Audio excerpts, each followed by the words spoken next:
The first thing I want to say is that instruments don't lie. They break, they drift, they need calibration, but they don't lie. I kept telling myself that because for almost 3 years I trusted mine, and for almost 3 years they were trying to tell me something I didn't want to hear. I ran a small weather station about 11 miles southwest of Ellsworth, Kansas. Grasslands, a 2-lane road that saw maybe 6 cars a day, and a squat concrete building with the antenna array bolted to the roof. I lived on site 4 days a week and drove back into town on weekends. The nearest neighbor was a wheat farmer named Reggie, who waved at me from his tractor and once brought me a jar of pickles for Christmas. I noticed the anomaly the previous summer. I didn't do anything about it until April of 2022. Here's what it was. My primary sensors sat on a 10-meter mast about 40 feet from the building. I also had a secondary array we ran for a research partnership with a university out in Manhattan, siting maybe 300 meters east across a shallow drainage. And there were 2 mobile stations I'd rotate around the property depending on the season, one usually near the fence line to the north. The primary and the secondary were reading 3 degrees Fahrenheit cooler than the mobile out by the fence. Consistently. Day, night, sunny, overcast, calm, windy, 3 degrees, sometimes 3.1, sometimes 2.9, but 3. At first I thought it was calibration. I swapped sensors between the mast and the mobile. The cold pocket stayed on the mast. I sent the mast sensor to the lab for testing. It came back clean. I put a brand new sensor up there, still 3 degrees cooler than the fence line. Okay, I thought, microclimate. It happens. The drainage runs east from the property, and there's a slight bowl in the topography, cold air pools. Except cold air pools sink at night and burn off in the morning, and this thing was stable at noon in July when the whole prairie was baking. That's not how air works. Air doesn't just sit there in defiance of solar radiation. I called the university. I talked to a professor named Dev, who supervised the research partnership. He was polite about it, but I could tell he thought I was chasing my tail. Send me the raw data, he said. I sent him 6 months of raw data. He didn't call back for 2 weeks. When he did, he sounded different. Careful. Your fence sensor and your mast sensor, they're really that different? For 8 months at least, probably longer. I only started logging the deltas last summer. And you've swapped them. Twice. There was a long pause and I could hear him tapping something. Have you had the ground surveyed? That was the first time anyone had said the word ground to me about this. I'd been thinking about air the whole time, about inversions, about vegetation, about wind shear off the rise. I hadn't once thought about what was under my feet. I told him no. Get it surveyed, he said, and don't sleep in the building until you do. I laughed. He didn't. I want to say I took him seriously right away. I didn't. I finished my shift that week and slept in my bunk in the back room like I always did. What I did do was start walking the property with a handheld IR thermometer, and I mapped the anomaly. It was almost a perfect circle, maybe 600 feet across, centered a little south of the building. Inside the circle, the ground was cool to the touch, even when the ambient air was warm. Outside the circle, the ground was normal. The building sat almost dead center. I called a geological firm out of Wichita. They came out on a Tuesday in the middle of April with a truck full of equipment and 2 guys in coveralls. One named Kurt and the other one I only ever heard called Peach. They did a ground-penetrating radar sweep first, then took core samples in a grid pattern. Around 4 in the afternoon, Kurt came and knocked on the door of the building and asked me if I had the original site plans. I did. I dug them out. He looked through them, and then he looked at his tablet, and then he looked at me. These plans don't show what's under you. Meaning what? Meaning you've got a tank farm about 11 feet down, maybe 6 of them. We're not sure yet. They're not on any survey. I sat down in my desk chair. I remember the chair squeaking. The station had been built in 1997. Before that, according to what Kurt and Peach eventually put together with the county, the land had belonged to a small agricultural chemical outfit that folded in the early 80s. They had used the site as a mixing and storage facility for a few years and then abandoned it. When the station was built, whoever surveyed the land either missed the tanks or the records had already been lost.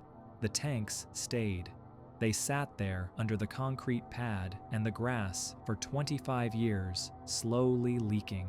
The fluid was a coolant compound they used to keep the mixing equipment temperature stable. Evaporation from cracks in the tank walls was cooling the soil. The soil was cooling the air. 3 degrees, consistently, for as long as anyone had been measuring. The compound was also, according to the lab report I got 2 months later, a Category 2 carcinogen. Chronic inhalation, prolonged exposure, skin contact bad, airborne exposure worse. I had been sleeping about 15 feet above those tanks for 3 years. They shut the station down in June. They dug up the pad and pulled 6 tanks out of the ground, all of them with hairline cracks along the seams. They trucked the fluid off to a hazardous waste facility in Oklahoma. They rebuilt the station 2 miles east, on a piece of ground Reggie sold to the state for $1 because he liked me and he was furious on my behalf. The old site is fenced off. There's a sign. I go to a clinic in Wichita every 6 months now. Blood work, lung function, the whole thing. Everything so far is within normal range. My doctor is a woman named Fran, and she is very calm about it, and I trust her, but every time I sit in that chair, I think about the number 3. 3 degrees, that's all it was. A little cold spot where a cold spot shouldn't be. If the readings had matched, if the anomaly hadn't been so stubborn about not going away, if I had accepted the microclimate explanation and moved on, I would have kept sleeping over those tanks and driving out there every Monday morning with a thermos of coffee and never known. I keep thinking about the sensor, about how it kept telling me, month after month, 3 degrees cooler, 3 degrees cooler, 3 degrees cooler. Not screaming, not alarming, just a patient little number in a log file, waiting for me to actually look at it. Instruments don't lie. I said that at the start, and I meant it. They just wait to see if you're paying attention. Been in demolition 22 years. You get a feel for buildings the way a mechanic gets a feel for engines. That job in Pittsburgh in August of 2021 is the only one I ever walked away from with my hands still shaking 2 hours after clock out, and I've pulled bodies out of collapsed row houses before. The site was an old brake parts plant off 2nd Avenue, close enough to the Mon River that you could smell the water on a still morning. Place had been dead since '98. Our contract was straightforward. Strip the interior, scrap the machinery, get it down to slab so a logistics company could put warehouses up. 6 of us on the crew. Ray was foreman, then Danny, Petey, Vic, Marcus, and me. I want to say up front, the building had blueprints. Original 1954 set from the county, a 1972 renovation set, and a 1988 asbestos survey that was practically a 3rd map. We had all of it. Ray had them laminated. We didn't just show up and start swinging. 2nd week, I was working the east wall of what used to be the annealing bay. Ceiling was about 30 feet, that yellow industrial paint everyone used in the 70s, most of it peeling in sheets the size of dinner plates. I was running a demo saw along a marked line, cuting a breakout for the excavator to get through. Standard stuff. The wall was cinder block, maybe 2 courses thick, except when I broke through, my saw kept going. No resistance on the far side, not into another room, into air. I stopped, killed the saw, stood there, listening to my own breathing inside the respirator. On the blueprints, the other side of that wall was supposed to be the loading yard. Outside, open sky, but there was no daylight coming through the cut, just dark. I called Ray over. He looked at the plans, cut, looked at me, said, "Get me the sledge." We knocked out a section about waist high, maybe 3 blocks wide. Ray went first with his headlamp. I heard him say, real quiet, "The hell is this?" I climbed through after him. The room was maybe 12 feet by 8. That was the first thing that hit me, how specific it felt. Not roughly rectangular. Rectangular the way a shoebox is rectangular. Corners so clean, it looked like somebody had used a laser. The walls were white. Not old white, not yellowed. White like a gallery. Fresh, almost. There was no dust. I want you to understand what that means in a building that has been sealed since Clinton was president. Every surface in that plant had a 1/4 inch of gray powder on it. You couldn't set a coffee down without leaving a ring. In this room, the floor under my boots was smooth concrete, clean enough that I could see the trowel marks in it. Petey came in behind us and said, "Did somebody clean this?" And Ray told him to shut up for a second. The air was the other thing. It was cool, fresh, moving even. I felt it on the sweat at my collar. There was no vent I could see, no window, nothing on any wall except paint. But somewhere, air was getting in and out, and it didn't smell like the rest of the building. The rest of the plant smelled like rust and pigeon and old solvent. This room smelled like nothing, like a hotel bathroom the morning you check in. In the middle of the ceiling, there was a hook, just one, iron, black with age, bolted through the concrete, old. Older than the paint, I could tell that much, because the paint went right up to it and stopped clean, like somebody had taped around the hook and rolled around it. It wasn't a light fixture. There was no wiring. It was just a hook. The kind you'd see in a butcher's cooler or a mechanic's shop where they used to pull engines. Vic came in and said, "Well, that's not creepy at all." Nobody laughed. I stood under it and looked up. And this is the part that stuck with me, and I don't know how to explain it right. The hook was old, but the metal where a rope or a chain would have worn it, that little groove you always get on a hook that's been used, wasn't there. It was smooth. Whatever that hook was for, nothing had ever hung from it long enough to leave a mark. Ray backed us all out, said nobody touches anything, said he was caling the office. I remember standing in the annealing bay in that yellow light while he was on the phone, and Danny was smoking, and Marcus was just staring at the hole we'd cut. Nobody was talking. Company lawyer called back inside 20 minutes, told Ray city ordinance is clear. You find a sealed space during demo that isn't on record, you stop work, and you call PPD non-emergency. So Ray called them. 2 officers showed up first, then a sergeant, then, about an hour in, 2 guys in plain clothes who didn't introduce themselves to us. They asked who cut the wall. I raised my hand. They asked if I'd touched anything inside. I said no. They asked me 3 times, in 3 different ways, over about 10 minutes. Same question. I gave the same answer. They had somebody come in with a big camera and a tripod, lights, the whole thing. We were told to sit in the trailer. I did see one thing before they moved us. One of the plainclothes guys was crouched at the base of the far wall with a little tool, scraping paint. Real careful, like he was working on a painting. And whatever he saw under the paint, he called the other guy over, and they both stood there for a while without saying anything. We didn't find out what he'd found until Ray told us that night at the bar. He'd stayed later than the rest of us. He said the paint on that back wall was covering scratches, vertical ones, from fingernails. He said there were a lot of them, all along the lower half of the wall, in the kind of clusters you get when somebody's using both hands. He said the cop told him they weren't fresh. He didn't say how old. Ray had 2 beers and didn't finish the second one. I've known him 15 years. I've seen him work through a partial roof collapse without so much as a raised voice. That night, he looked like a man who wanted to be home with the porch light on. The site was closed for 11 days. Detectives were in and out. Nobody ever told us anything. I gave a statement, signed it, and that was the last I heard from anyone with a badge. I asked Ray twice what happened with the investigation. He said the same thing both times. They said they'd be in touch. They never were. When we got clearance to go back, the instruction from the investigators was specific. Wall it back up. Same material, same thickness, no access. Ray had me do it because I was the one who'd opened it. I mixed the mortar myself and laid every block. I did not go back inside first. I want to be clear about that. I looked at the hook one more time from the opening, and then I started stacking block. The last thing I remember before I put the top course in was the air. Still moving, still cool, still coming from somewhere. 3 weeks later, the excavator brought the whole building down in an afternoon. I watched it from the fence line with a coffee. When the east wall came down, a cloud of gray dust went up over the river like a sheet, and I stood there thinking about how, in one small pocket of that pile, for maybe 2 seconds before the wrecking ball reached it, there had still been a room with no dust in it at all. I don't know who put those scratches in that wall. I don't know who painted over them.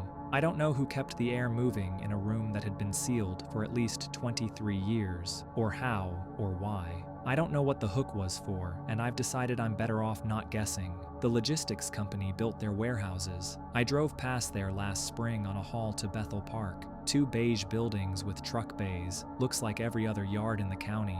I still take demo jobs, but when we're breaking into a wall that wasn't on the plans, I let somebody else swing first. He looked at his nephew before he answered every question I asked him. Every one. I wrote it down in my notes, and by the end of the visit, it was pretty much the only note that mattered. I do adult welfare checks for a county contract out in the western suburbs of Minneapolis. Most of my caseload is people over 70 who live with family or who have some kind of guardianship setup, and someone at the state wants to make sure nobody's slipping through. It's not glamorous work. Most of my day is driving and typing. The house was in one of those neighborhoods off Highway 55, past the strip malls where the streets are named after trees, Ash Court, Elm Bend. It was February, and everything was that dead gray Minnesota gets in the second half of winter when the snow's already old and salted and nobody has the energy to shovel their walk anymore. I parked in the driveway behind a black Ford pickup with a faded veteran's plate. Walter was the client, 78. Retired from a printing company in St. Paul, lived with his nephew Ryan since his wife passed in 2019. Ryan had power of attorney and had been listed as primary caregiver for about 18 months when I picked up the file. This was my 3rd visit. Ryan answered the door. Big guy, maybe 40, wearing a Vikings hoodie and slippers. He was polite in that overly prepared way some caregivers get, like he'd rehearsed the small talk in the mirror. Coffee already in the pot. Walter's medications lined up in a plastic tray on the kitchen counter, labeled by day. A grocery receipt from Cub Foods stuck to the fridge, dated 2 days prior. Fresh milk, apples, whole grain bread. Nothing about the house looked off. It was clean, warm, smelled faintly like the Yankee candle they had going on the coffee table. Walter was in his recliner in the living room, watching a fishing show on mute. He was thin but not gaunt, shaved, wearing a flannel shirt tucked into corduroys. When I sat down across from him with my clipboard, he looked at Ryan first, then at me, then back at Ryan, and only then did he say hello. I've been doing this work 7 years. That pattern isn't rare. Elderly clients get anxious around strangers, and they look to their caregiver for reassurance. It's normal, but it wasn't a quick glance. He held the look every time. I'd ask him something simple, like whether he'd been sleeping all right, and there'd be this pause. 2, 3 seconds. His eyes would move to Ryan, sitting on the arm of the couch by the window. Ryan would give a small nod or a smile, and only then would Walter answer, "I've been sleeping fine. The knee's been better since the new pills. Ryan makes a good pot roast on Sundays." Every answer sounded like it had been weighed before it came out, not memorized exactly. More like he was checking each word for something before he let it go. I went through the standard questionnaire. Any falls in the last month? Any changes in appetite? Any concerns about safety in the home? Walter looked at Ryan before every single answer. Ryan sat with his hands folded, patient, occasionally chuckling at something Walter said, like a proud son. Halfway through, I said, "I need to do a private portion of the assessment. State requirement. I do it on every visit, so it wasn't unusual." I asked Ryan if he could give us 5 minutes. He didn't move right away. He said, "Sure, no problem," and smiled, but he stayed on the arm of the couch for another beat. Then he said, "I'll be in the garage. Just holler." I heard the side door close, then the sound of the storm door slapping shut behind it. I turned back to Walter and started the private questions. "Are you comfortable in this home? Do you feel safe? Is there anything you'd like me to know that you couldn't say earlier?" He didn't answer any of them. He just looked at me. His eyes were wet, but he wasn't crying, not really. His hand came up off the armrest and he took my wrist, not hard, just enough to get my attention. He turned my hand palm up and pressed something into it and closed my fingers over it. A folded piece of paper, lined, torn out of a small notebook, folded twice. He put his own hand back on the armrest and looked at the TV. The fishing show was still on. A man in a boat was holding up a walleye. I put the paper in the inside pocket of my coat without looking at it. I finished the questionnaire out loud, wrote down nothing that mattered, thanked him, and went out to the garage to tell Ryan we're done. Ryan was standing by the workbench, scrolling through his phone. He walked me to the door. He asked if everything looked good. I said everything looked good. I drove 2 blocks before I pulled over. The paper had 2 columns. On the left, dates. On the right, dollar amounts. The handwriting was shaky but readable, all caps, the kind of writing someone does when they're being careful not to be misunderstood. The earliest date was in August of 2020. The most recent was 3 weeks before my visit. I recognized the dates. Not all of them, but the ones from my caseload, my previous visit, the one before that, the intake visit from when I first got assigned, my predecessor's visits too, going back. Every single date on that list matched a home check. The amounts ranged from $400 to $2,200. Cash withdrawals, I assumed. He hadn't labeled them, but he didn't need to. I sat in the car with the heat blowing and did the rough math in my head. Then I did it on paper. Then I called my supervisor. The financial review took about 6 weeks. Ryan had been named on the accounts through the power of attorney Walter signed shortly after his wife's funeral. Over roughly a year and a half, the withdrawals on that list added up to a large chunk of what Walter had put aside from 40 years at the printing company. Not all of it. Enough. The pattern was what got the prosecutor's attention.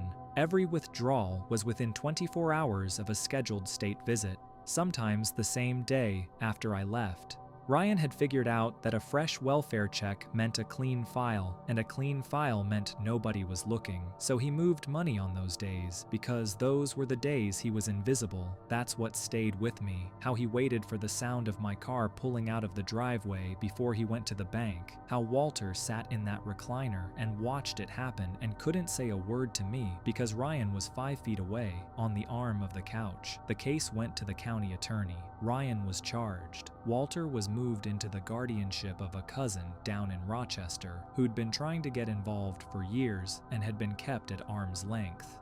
I did one last visit at the cousin's house before the file was reassigned. Walter was in a different chair, in a different living room, with different curtains. He looked smaller. He didn't say anything to me the whole visit. When I stood up to leave, I asked if there was anything he wanted me to pass along in the notes. He just nodded.